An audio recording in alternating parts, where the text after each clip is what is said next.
Retrouvez votre programme avec l'agence de communication Subotaï, partenaire officiel de la télé de Lyon.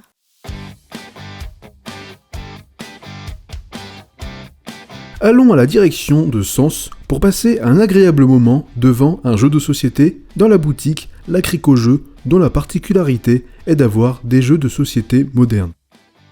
Des jeux de cartes, allant aux jeux de coopération ou de gestion, cette boutique a tout pour satisfaire vos envies.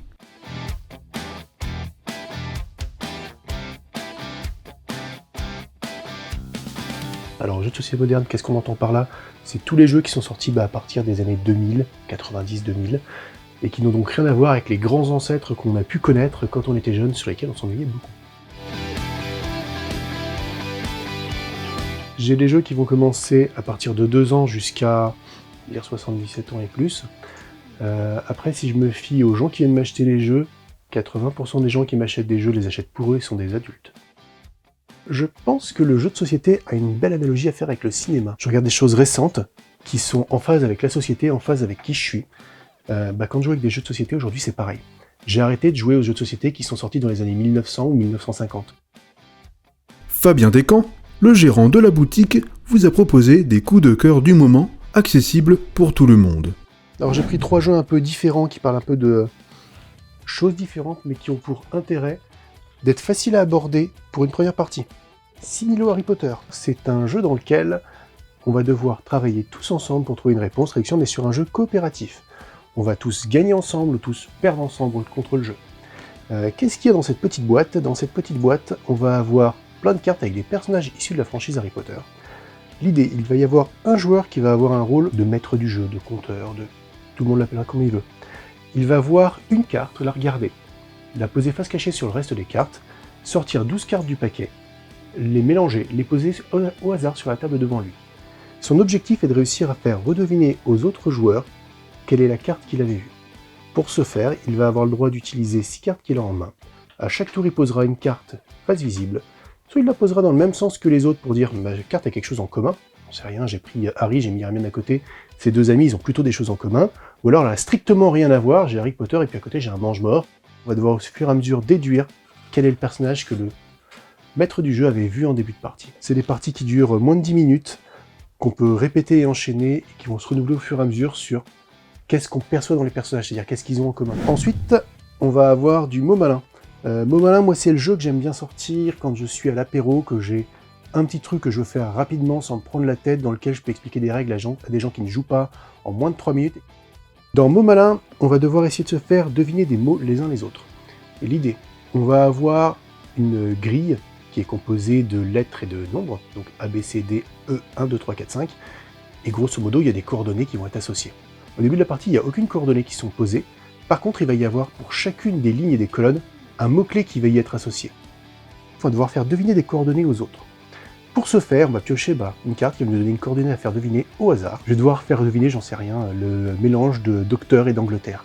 Je vais devoir trouver un seul et unique mot à dire aux autres joueurs afin de leur faire redeviner ma coordonnée. Donc on est sur un jeu de compréhension de l'autre et un jeu d'association d'idées en fait. C'est le genre de jeu où on se fiche royalement de côté les points. Il est bien assez satisfaisant en soi à jouer. Seven Wonders Architect. Ça c'est un jeu qu'on va pouvoir jouer en famille, avec des petits bouts à partir de 8 ans sans aucun souci. La raison pour laquelle j'ai apporté ce jeu, c'est que c'est le petit frère du jeu le plus primé au monde, qui s'appelle Seven Wonders, tout court, qui est un jeu français, cocorico. L'idée de mon jeu Seven Wonders Architect, on est sur un jeu de gestion simplifiée. On va avoir une seule action à faire à chaque tour, et de cette action qu'on va faire va dérouler toute la stratégie du jeu. À chacun de mes tours, je vais devoir choisir entre un tas de cartes, donc il y a un tas de cartes à ma droite, un à ma gauche et un au milieu, que je vais choisir qui va m'apporter une ressource, des forces armées, de la technologie, des points de victoire, et qui me permettront au fur et à mesure de développer ma civilisation, ma merveille, et d'essayer de les faire fleurir. Ce qui est intéressant, c'est qu'on va rajouter de l'interaction entre les joueurs par rapport aux jeux dans lesquels la seule interaction était de dire « Eh, t'es tombé chez moi, joli hasard ». Dernier jeu que je pourrais présenter, ce serait Unlock Mythic Adventures. L'idée d'Unlock, on est sur un escape game. On est sur un jeu scénarisé, donc on va pouvoir jouer un certain nombre de fois en le découvrant, et puis après, si on veut le rejouer, on connaîtra déjà les scénarios à l'avance, ce sera moins intéressant. Il a pour but d'essayer de vous faire revivre les moments forts d'une escape game, mais chez vous, autour d'une table, dans un endroit confortable et sympathique. Il y a 3 paquets de 60 cartes qu'on va utiliser à chaque tour. À chaque partie, on va sortir un des paquets qu'on va mettre au milieu de la table. On va poser son téléphone qui va nous servir de validation globale et générique de tout ce qu'on va faire dedans. En gros, si on a besoin de déverrouiller un cadenas, d'utiliser un tableau électrique, de conduire une voiture, que sais-je, c'est l'application qui va nous gérer ce petit bout-là. Comment ça se passe dans le jeu? Le jeu est constitué de cartes.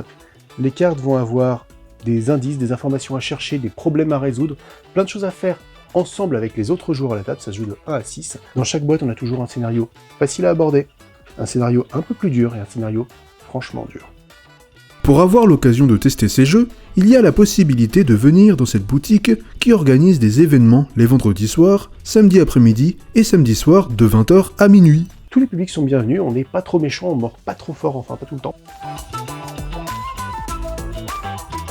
À vous tous qui vous dites le jeu de société c'est un truc chiant pour des gosses qui ont envie de passer du temps à acheter des dés et à s'ennuyer, bah ça c'était peut-être vrai dans les années 70. Aujourd'hui on est sur des jeux dans lesquels le hasard peut être totalement absent si on ne le veut pas, des jeux dans lesquels on peut avoir des parties d'ambiance qui sont vraiment fun, des jeux qui sont pas destinés du tout à des petits bouts et qui sont vraiment destinés à des gens de notre format,